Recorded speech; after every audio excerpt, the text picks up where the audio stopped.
For most of us, bread is more than food. It's comfort, it's culture.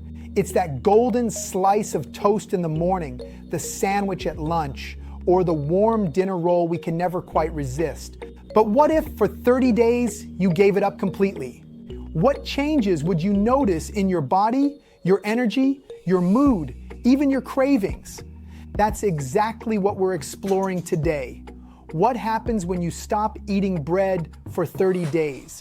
And I promise, some of these changes might surprise you. Before we dive in, keep this in mind. This video is for educational purposes only. It is not medical advice. Always consult your healthcare provider before making big changes to your diet, especially if you have conditions like diabetes, thyroid issues, or digestive concerns. Why bread holds such power over us? Bread has been with humanity for thousands of years. Ancient Egyptians were baking flatbreads long before pyramids rose in the desert. Today, bread is everywhere, from fluffy white loaves to artisan sourdough, bagels, tortillas, and pita. But here's the thing, the bread we eat today is not the same as the bread our ancestors ate. Modern bread is often made with refined white flour, stripped of fiber, packed with preservatives, and sometimes even sugar to boost flavor. When you eat bread, especially refined white bread, it quickly breaks down into glucose, spiking blood sugar. That's why you feel that quick burst of energy, followed by a crash. So what happens when you take this daily staple out of the equation?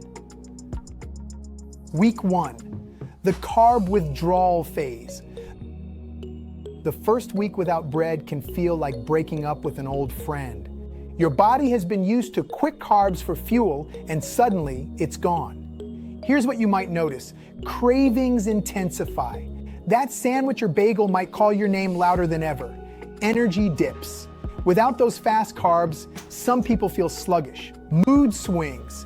Carbs boost serotonin, the feel-good chemical. Less bread can mean a temporary dip in mood. But here's the good news. This doesn't last. Your body begins to adapt, searching for more stable sources of fuel, fats, and proteins. This is the hardest week, but it's also the doorway to major benefits.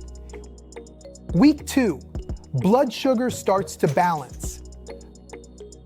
By the second week, something shifts. Without bread causing blood sugar spikes and crashes, your body begins to stabilize. Some benefits start to appear, fewer cravings. You're less controlled by that mid-afternoon hunger attack, steadier energy. Instead of highs and lows, you feel more even throughout the day, better focus. That foggy brain from carb crashes starts to lift. Think of it like switching from a rickety roller coaster to a smooth, steady train ride. For people with insulin resistance or prediabetes, this can be especially powerful. By lowering refined carbs, your pancreas isn't working overtime to pump out insulin. Week 3, gut health and digestion reset. Bread, especially refined bread, can be tough on the digestive system. The gluten proteins, the additives, and the lack of fiber in white bread all play a role. After about 3 weeks without bread, people often notice less bloating, especially if you're sensitive to gluten or yeast. Improved digestion, thanks to fiber-rich replacements like vegetables and seeds.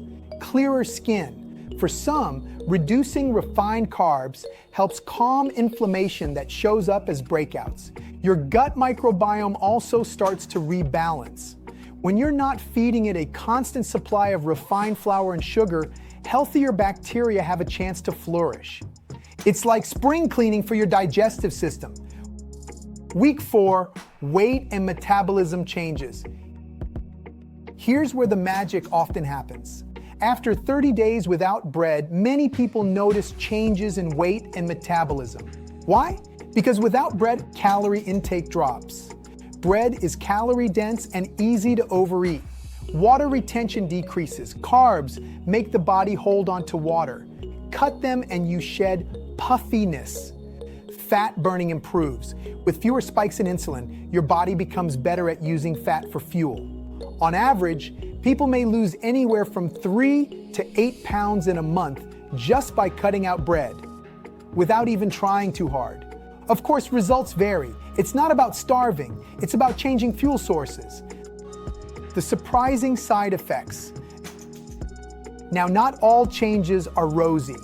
Cutting out bread completely has some side effects too. Here are a few to watch for. A drop in fiber, if you relied on whole grain bread as your main source. Social challenges like skipping pizza nights or easy sandwiches. Overcompensation, where some people replace bread with sugary snacks or processed foods, which cancels out the benefits. The key is smart swaps. Instead of focusing on what you're missing, focus on what you're gaining. Nutrient-rich foods that leave you more satisfied. Beyond 30 days, long-term effects. So what if you kept going? What if you gave up bread not just for 30 days, but for 3 months or longer?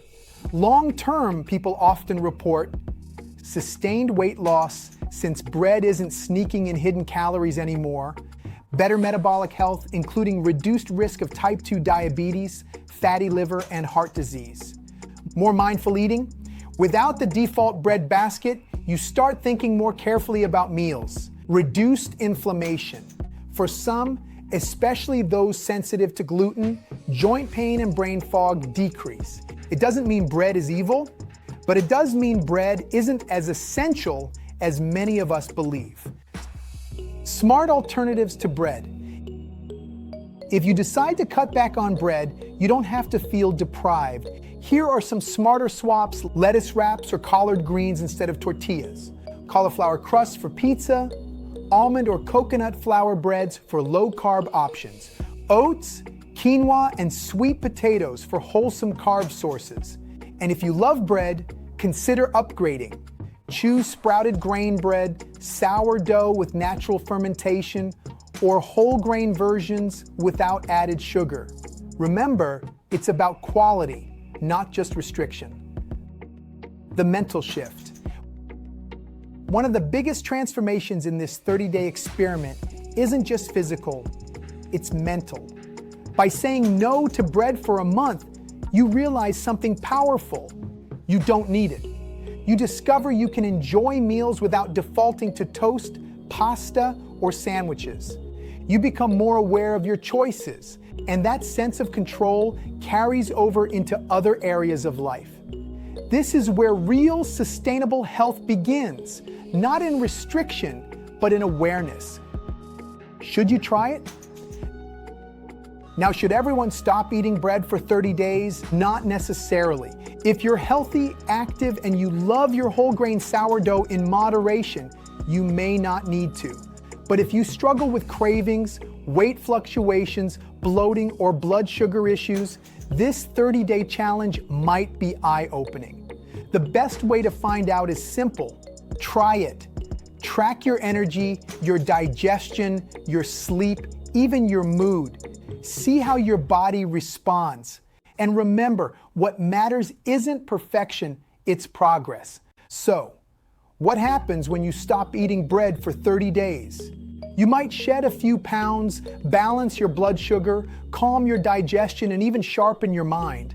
But most importantly, you'll learn something about yourself, about your habits, your cravings, and your ability to make conscious choices. Bread isn't the enemy, but by stepping away from it, even briefly, you may discover a healthier, more energized version of yourself. If you found this video helpful, don't forget to hit that like button. It really supports the channel. And if you're passionate about taking your health to the next level, make sure you subscribe to Next Level Vitality. In the comments below, let me know. Would you ever try cutting bread for 30 days? Or if you already have, what changes did you notice? Thanks for watching, and I'll see you in the next video.